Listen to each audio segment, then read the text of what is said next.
Ever finished a game and thought, wow, that felt amazing, but couldn't quite explain why? That's not an accident. That's game design. I'm Rook, and today on Rookie Dev, we're diving into 10 of the sneakiest, smartest tricks designers use to make your gameplay feel smoother, more satisfying, and sometimes a little too good to be true.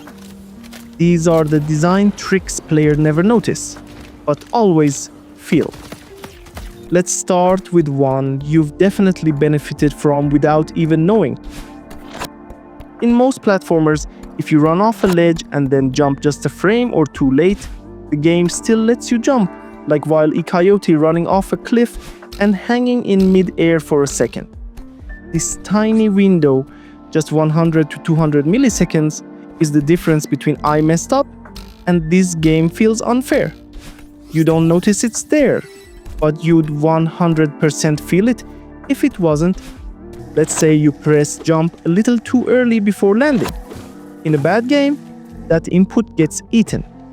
In a great game, the system buffers that input and triggers it the moment you're allowed to jump again. It makes gameplay feel sharp, responsive, even when you're technically messing up the timing. It's not cheating, it's empathy. Games like Celeste, Hollow Knight, and Street Fighter all use input buffering to make you feel like a pro. Ever wonder how you landed that perfect headshot in a game you swear you're bad at? That's probably hidden aim assist at work. Some shooters expand the hitbox around an enemy's head. Some slightly curve your bullets. If you're close enough, it's not obvious, but it feels incredible. Even hardcore games like Call of Duty, Apex Legends, and Destiny do this subtly. It's not about being accurate, it's about feeling accurate. Ever felt your heart race in a boss fight? Not because of the gameplay, but because of the music. Dynamic transitions are designed to ramp up tension when the stakes rise. Maybe the strings get sharper, drums hit harder, a choir kicks in when the boss hits half health. It's invisible, but it's emotional manipulation in the best way. Games like Doom, Eternal, and Nier Automata are master of this trick. Enemy AI isn't trying to win, it's trying to lose believably. Designers often make AI miss shots, wait longer than needed, or even telegraph attacks more obviously, just so you feel like you dodged it. If every enemy acted like a competitive bot, you'd get stomped. Instead, AI is tuned to make you feel like a badass, not just survive. Some games pretend to get harder without actually doing much. How? By tweaking visual or audio cues, flashing lights, faster music, aggressive camera shake.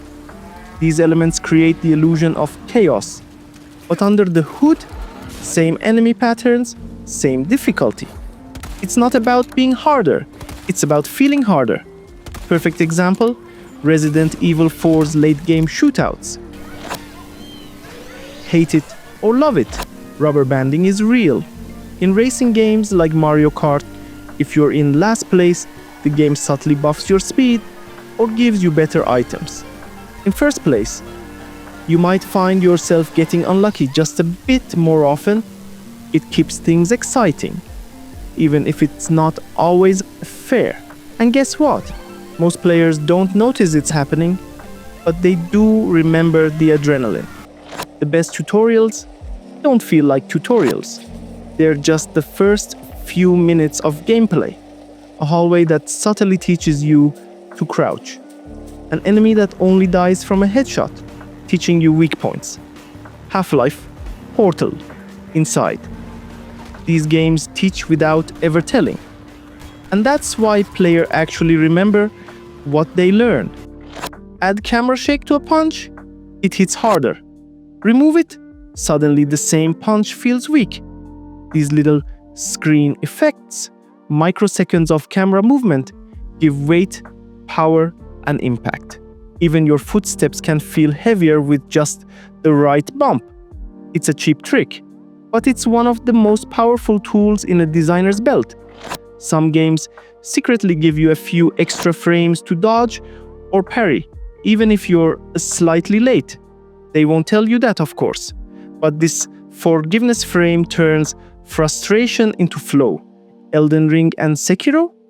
Brutal games that are surprisingly generous, because being barely good enough feels way better than failing by a millisecond. The magic of great game design isn't just in the mechanics you see, it's in the systems you feel. These tiny tricks, invisible nudges, and hidden rules shape how we play without ever breaking immersion.